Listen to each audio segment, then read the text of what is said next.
The Cypher system has really started to explode in recent years, and one of the benefits of the system that Monty Cook Games has created is the fact that it has licenses to allow you to publish your own content both with their system and in quite a few of their intellectual property worlds. However, with this, despite the licenses being relatively small, we have noticed some new creators either a little confused or misusing the licenses, which only is going to give themselves hassles in the end. So to help clarify some things, I've worked with some other creators in the space and Monty Cook Games itself to sort of help along with some clarifications on the licenses and to give some tips and advice for creating within the Cypher system. This video is going to be split into two primary sections. First is going to be my technical breakdown of the two main licenses provided by Monty Cook Games for public use. The second part of the video will be footage of me speaking to the COO of Monty Cook Games and Christopher Negline, one of the most seasoned creators in the Cypher system space. Although Monty Cook Games has a few licenses,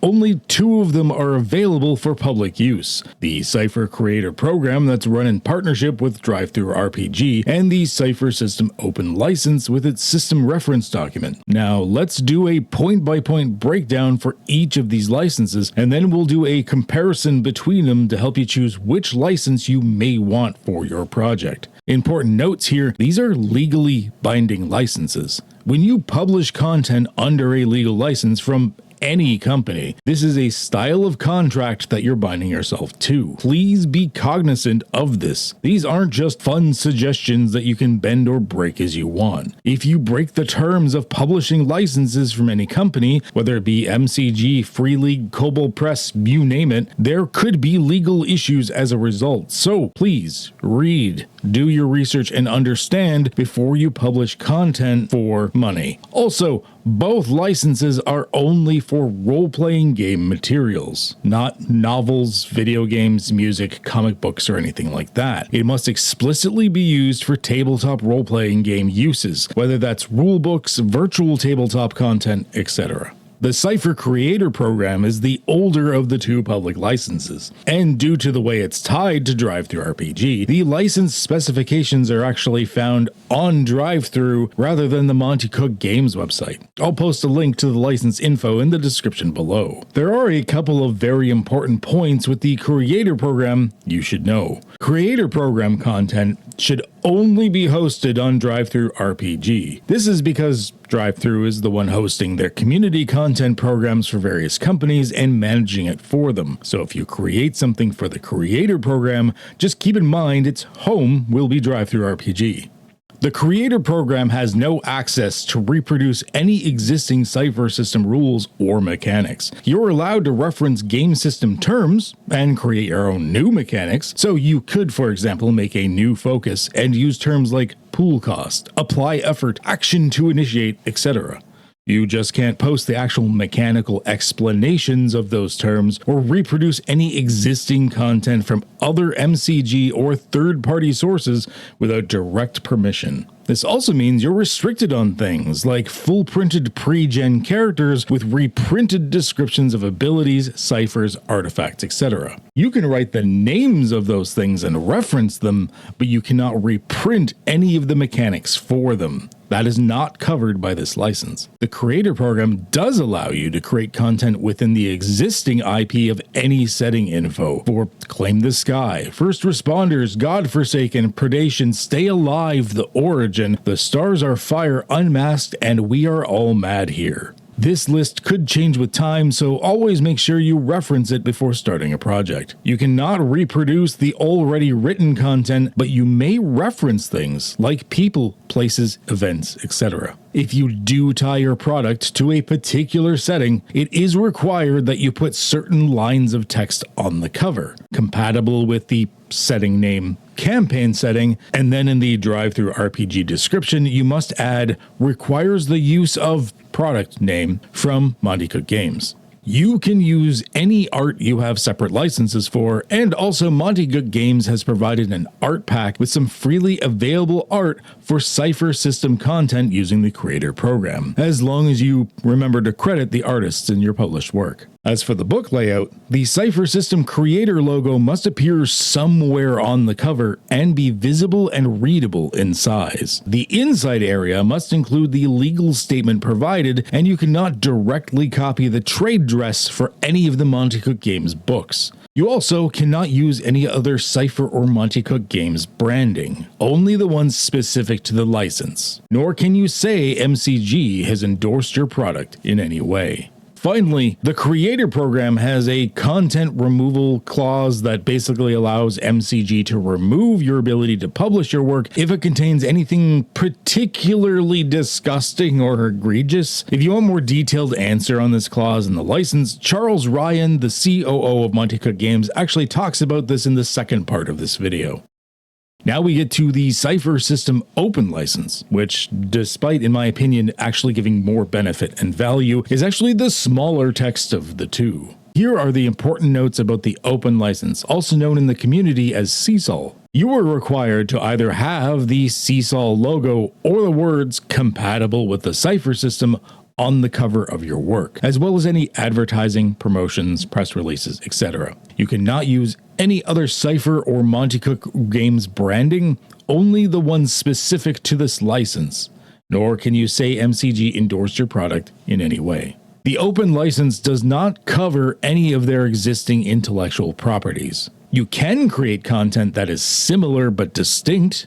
So, although you can't say your adventure is set for the old gods of Appalachia, MCG is perfectly fine if you happen to say it's an old-timey adventure in that region of the US that has cosmic horror elements. With the open license, you are allowed to use any or all of the system mechanics found within the freely available system reference document, which is huge, since it encompasses almost the entirety of the mechanics, not only from the core rulebook, but all of the genre-specific white books as well. You're even fully allowed to modify them to any degree that you wish. You cannot use anything from any other first or third party source materials that's not covered in the system reference document without special written permission from whoever the creator of that source is. But frankly, there's so much content in the SRD, plus the fact that you can make your own or modify it as you see fit, you're not going to feel limited in any way. Like the creator program, the open license has a removal clause that allows MCG to pull your publishing rights for the work if it's especially problematic. Charles states later on that MCG is okay with bad guys doing bad things. That's not what they're policing here. But that there are extremes that no one should be comfortable seeing an RPG go to. Glorification of certain bad topics. They've never had to do this, and it's very likely they never will, but it's good to have just in case. And finally, the open license has a 15-day grace period to fix something if you screw up. Now, let's do a quick comparison of the two. As you can see, the creator program allows you to create in existing settings, but the open license does not. The open license allows you to use, copy, and change the existing rules mechanics from the SRD, but the creator program does not. Both of them require license-specific logos, legal wording, and branding. Neither of them allow you to use the official Monte Cook Games trade dress. You can still do a 3-column layout and such. No one can copyright the basic layout of a page, but you can't combine the specific layout, colors, graphics, fonts, and more because together that is covered under the trade dress. And finally, both licenses do have a clause that allows them to remove your access to the license for your published works if it's deemed, obscene or egregious enough. Alrighty, that's the end of our breakdown for the licenses themselves. Links will be in the description below. Now let's go have a chat with some people about creating in the Cypher system, shall we? Well, I am, as you said, the COO of Monte Cook Games. I'm one of the partners and owners of the company. We're a small team, about a dozen of us full-time, as well as a staff who works here at our warehouse and packs up people's orders and things like that. In my role, I work on operations of the company and also all the marketing stuff. So marketing is the full gamut of bringing stuff to market. So I have my fingers in the production side of things a little bit. And then, the website, the store, the crowdfunding campaigns, and everything we do, asset team, everything we do to sort of get our games out there and get people playing them. more of an important role than I think a lot of people realize. Everyone focuses on the writers and the cool rules, but if you can't do the needful and actually get the product out there, the rest of it's kind of moot. Yeah, and we are very much a designer-driven company in the sense that we make things that the designers want to make. But if you make a cool thing and you get 100 people to buy it, you've done a certain amount of work and made a certain amount of money. If you make a cool thing and you get 1,000 people to buy it, then you've done the same amount of work and made a bit more money. And then hopefully you're getting to a point where your business is viable and sustainable, and everybody can live a decent life and make a living at what they do. And so, my part of what I do is that difference between 100 and 1,000. Trying to get it out there to gamers. And I also come from a background of game design, so and I am a very much an avid gamer myself. So I love the things we do, and it's not just about can I get more people to buy it. It's also about can I get more players and gamers out there to discover what might become their favorite game. What I hope will be their favorite game is certainly mine. Hi, I'm Christopher Robin Negline. Yes, that first name and middle name are my real name. I'm also known as Ganza Gaming, especially around the Cypher crowd. And I guess you could say my gaming cred is I did a lot of community content for Cypher. At one point early on, I was 50% of their library. I think I'm about 25% now. I also did a Kickstarter that blew my mind, and it is the Mystery Flesh Pit, which is a kind of dark comedy, cosmic horror meets bureaucracy satire. So like The Laundry Files or Paranoia, depending whether you're coming at this from literature or RPGs. Now, so speaking of creating games, it's part of why we're here today is there has been, rightfully so, an explosion of creation for the Cypher system, especially since the open license was launched. Right. And that's what we're here to talk about, because there's been some people asking some questions and wanted some clarifications, and just sort of like, hopefully in the rest of this video, we'll see how I cut it together. It'll be more of a step-by-step process on how you can do the thing. So starting with Monica Games has offered a few different ways over time to make things within the Cypher system or certain IPs. Right now, the two main, of course, being the Cypher system open license and the creator program. Right. So going into these, how do really the creator program and the open license in a TLDR sense, like how do they differ? Like what are they for? Right. So the Cypher System Creator Program is a way that you can make content for our games, and it is open for many of our properties, most of our intellectual properties that are built around the Cypher system. So you can make things in the predation setting, or you can make things that are compatible with other elements of the Cypher system universe, and use our trademarks, make them for our games. So if you want to make adventures for for the Strange or something like that, you can do that through that program. Cypher System Open License is more open. It is literally designed to let people make anything for anything, including their own games. They're entirely their own games and their own worlds, using the Cypher System game engine in whole or in part to do so. So the first one, the Cypher System Creator Program, is allows you to play in our sandbox, and but it has restrictions on that, right? You can only do things through drive-through's platform. So it creates some restrictions, and you're going to pay a portion of your you're going to pay a royalty to us through the royalty that you pay to drive-through for that right. But you can do things that are for our specific games. Cypher System Open License, we say go take it and make your own game. Do whatever you want with it. There's outside of the restrictions within the license itself, about some sort of content restrictions about, like, don't make odious things and so on and so forth. Outside of those restrictions, we don't police what you do. You don't have approvals. You don't have to send us any reports. You don't have to pay us any royalties. You can just go ahead and use it as you see fit for your thing. So it's more focused. It's less focused on, you want to make something that's compatible with the games we published, like Predation. And instead, you want to make you want to bring your world to life, make your own game. That's perfect. I love it. And I love the fact that you guys have, so it's not just the core rule book content that you've put in there. We were all floored when you added the genre books, commonly known as the white books, in there as well. And we've got new white books coming out. Are they going to be added at some point in the future? Yeah, so Rust and Redemption, as we are recording this thing, is about a week away from its street date, and nice. Rust and Redemption's content for the CSRD will be out with the CSRD. I can't promise concurrently day and date, but very, very close. That's amazing. Not many companies are going to like immediately put out the rules and everything and be like, here, you can just have it.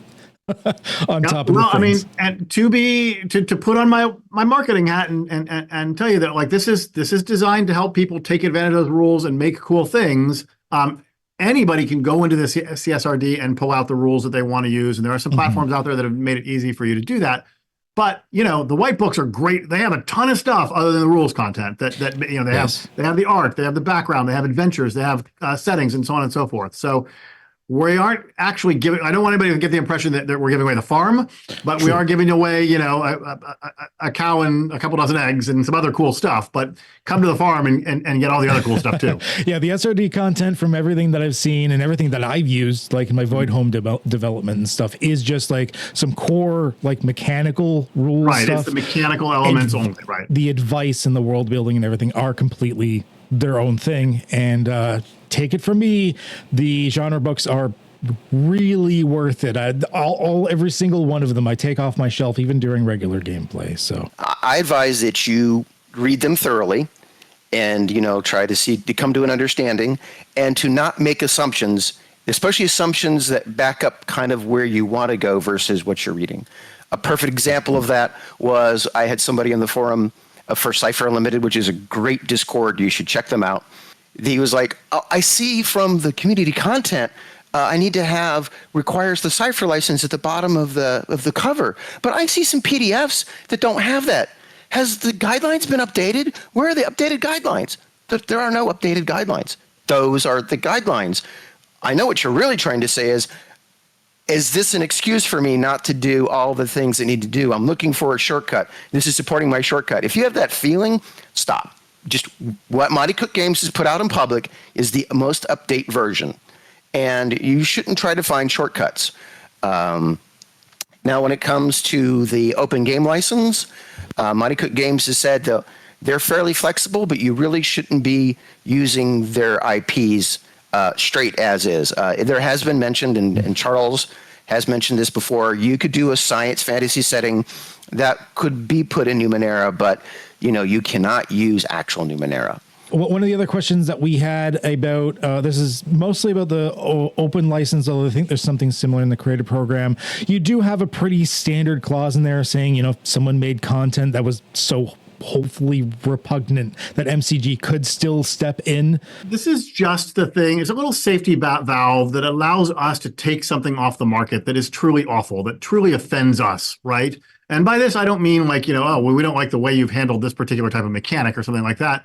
And we don't even mean like, for example, a world that might contain sensitive issues like colonialism or slavery or something like that, if that is treated in a way that's reasonable. But if somebody came out with the Nazi role-playing game, or, the role-playing game or something like that, and they use the CSOL, we wouldn't want that in the marketplace. So we reserve the right to pull that. The good news is we have such a fantastic community of creators and players that we've never seen anything remotely like that. So that type of clause does exist in the CSOL. It does exist, as you point out, in the drive-through creator program, and it existed in the limited licenses that we issued. But we've never had to exercise it. We've never seen anything that caused us to say that was a problem. We just, we love the Cypher system. We love the game, and we also want to protect it for ourselves and for our fans. And so we just want to make sure that if somebody really did run with it in a truly odious direction, we would have the ability to say, stop. Yeah. Can't do that. Another questions that, or one of the standard questions I get is, when you're taking content from the SRD for the open license, how much or little can we change or adjust the mechanics as we desire? 100%. In both directions. Like you can create something under the Cypher system open license in which you put compatible with the Cypher system outside and do follow all the terms of the license and not use a single word out of the CSRD if that's what you want to do. If you want to make a different subsystem for things, or you want to rename things, or you want to explain things differently, and so you use your own words to make something that's compatible with Cypher system, that's fine. You can do that. On the flip side, if you got a bee in your bonnet to just download the CSRD, bind it into a book and publish it, and that's what you wanted to do, as long as you're compliant with the terms of the license, that's fine. So as much or as little. And in the middle, like you said, taking words and changing them, again, as much or as little.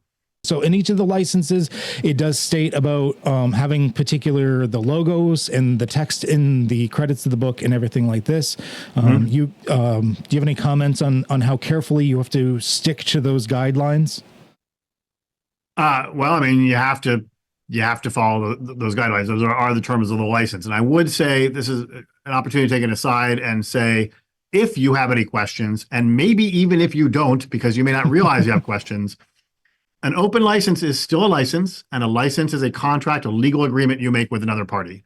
So you may be wise, if you're going to do this for commercial publications, it's probably very wise to talk to a lawyer, make sure that your understanding is very clear about what's being stipulated and what you're agreeing to. Because the minute you do that, the minute you put out your product, you have agreed to the terms of the license. But yeah, you do need to do that if you're publishing under the license. And again, that's not just if you're using the CSRD, it's also if you are claiming compatibility for your original material. Because again, as I said, you don't have to use any of the CSRD in your content if you don't want to. Do you have any special advice for the creative program or CSOL when developing under it as an independent? So as I mentioned before, I would definitely make sure you understand the license very, very clearly and recognize that you are entering into a legal agreement. So that's sort of on the technical side. On the creative side, I would say take advantage of what you want to take advantage of. So if what you want to do is create content that people running mainline Cypher system players are going to want to take advantage of, then hew closely to the design principles of the Cypher system. But if you are thinking big, then good Lord, think big, do cool stuff. Cypher system is amazingly flexible. It's really easy to write for, really easy to design for. It's really easy to GM. And so, do cool things. So here's the thing when you start a project. First of all, start small. If you make your first project a massive project and you've never done this before and you don't know what you're doing, you are likely going to fail, partly because you are just going to struggle and you are going to get frustrated or bored or something like this, and it's not going to work for you. I imagine we've all tried to tackle things that were a little too big for our britches at some time. I imagine you've tackled a number of projects. Like, how did it go for you for various sizes? No, that is, it seems to be a creative pitfall right from the start. Everybody wants to go, I'm going to do a big, cool thing, and I'm going to do it in a way that is going to wow everybody. I'm going to do something different, and I mean, especially for like science fiction, fantasy genre literature, 9 times out of 10, I've seen that happen. Yeah, I can point to 5 other stories that already did that you didn't get a chance to read yet. Start small. I mean, yeah, now I'm handling a book that's going to be over 225 pages, but I started off with little 12-page things, mini settings, little monster stuff. Perfect example, in the tradition of a lot of TTRPG projects, I assembled 40 images of different stock art monsters. And then I did stats for them and then put that out as a monster book. And when I say that's a tradition, that's how Star Wars, the D6 version, got its first Aliens book. Here's a bunch of pictures, put some creatures to them. I mean, put some stats to them. I know, for me, Void Home obviously is going to be a chunky book. I still have way more to write for it. I'm already up to 140,000 words. So I have way more that's going to go into it. So yeah, I get big projects, but the little projects are definitely the way to go to start. And believe it or not, the little projects might be more of your moneymaker. If you're looking for making a profit as well. My most profitable book that I've put out so far is one that I concepted, wrote, edited, and laid out in 36 hours. It's not that big, and it was like number 2 for the longest time in Drive-Thru RPG for Cypher system content.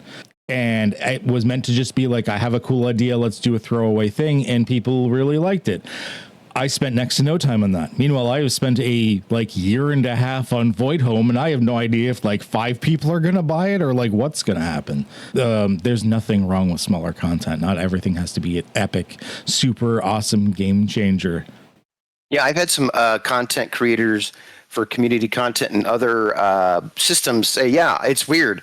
I've written a whole adventure and I get it. Maybe it pops once or every other month on my little invoice. But I also was in a big joint project and I wrote 200 words. And because of the split and the share and how big it sold, I literally made thousands of dollars off of that. For me, actually, we call it content now. It used to be called your back catalog for mid-list writers. Yeah. And it's another example of why, again, I would just mention adventures and not much selling. I have a little PDF no one's ever heard of in Cypher called Mortal Fantasy. I say that sarcastically. That's my bestseller. I get multiple copies of that sold every month.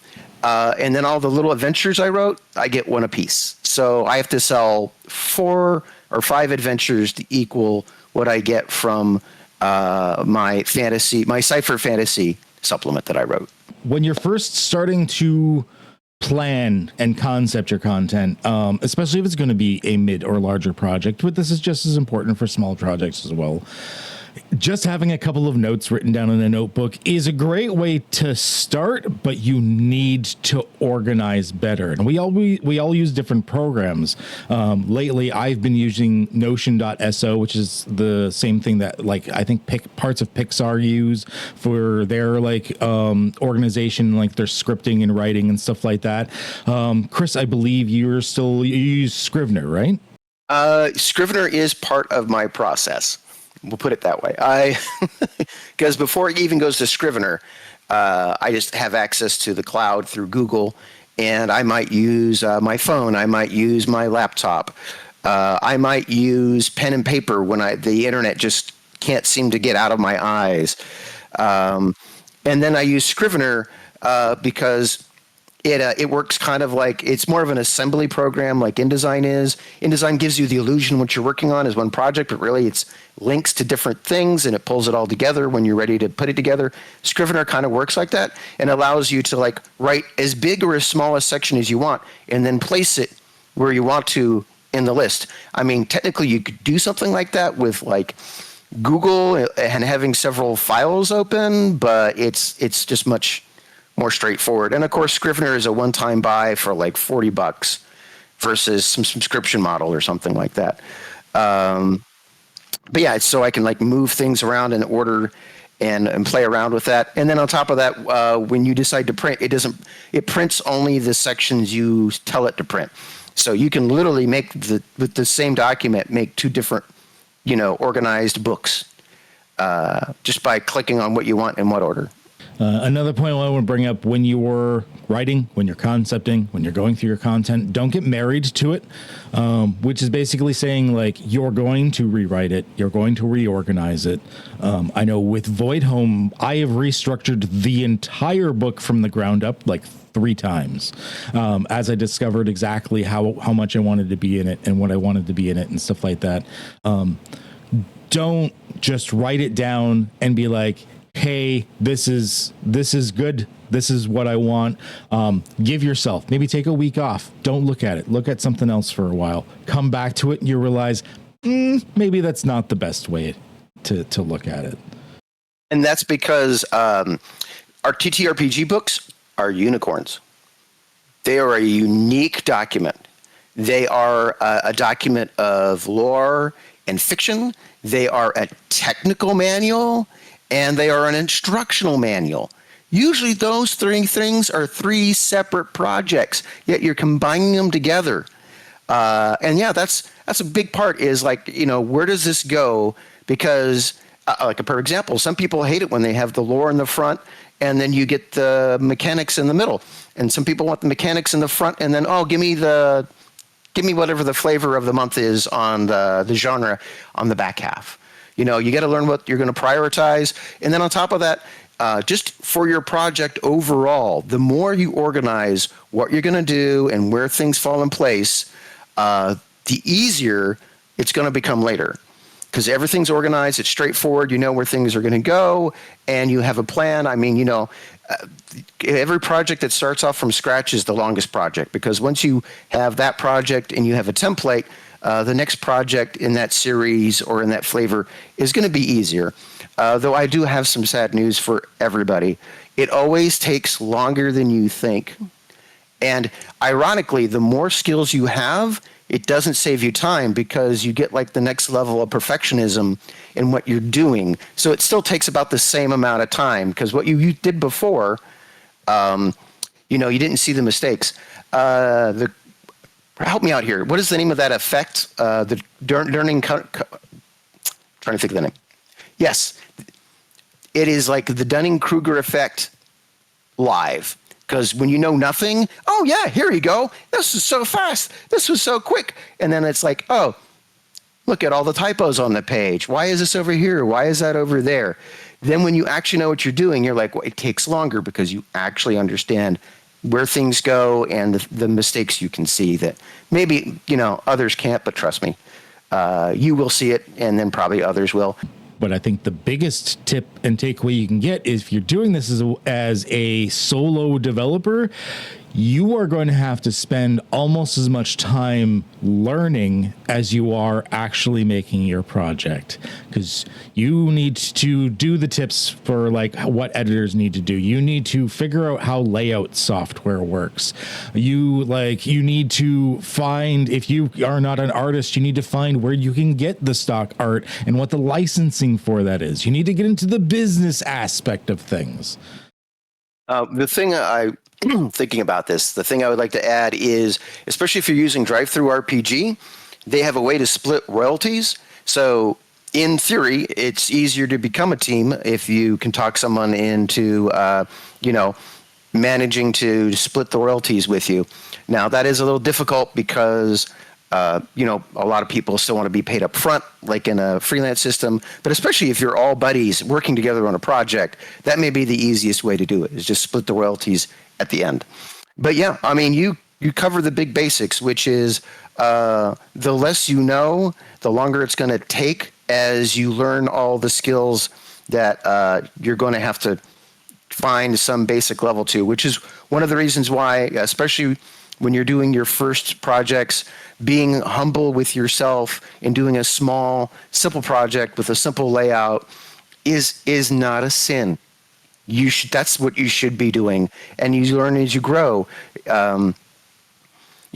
Save the big project for later. Think about it this way: save the big, sexy project you want to do, that you want to blow people away with, when you are ready to meet that project.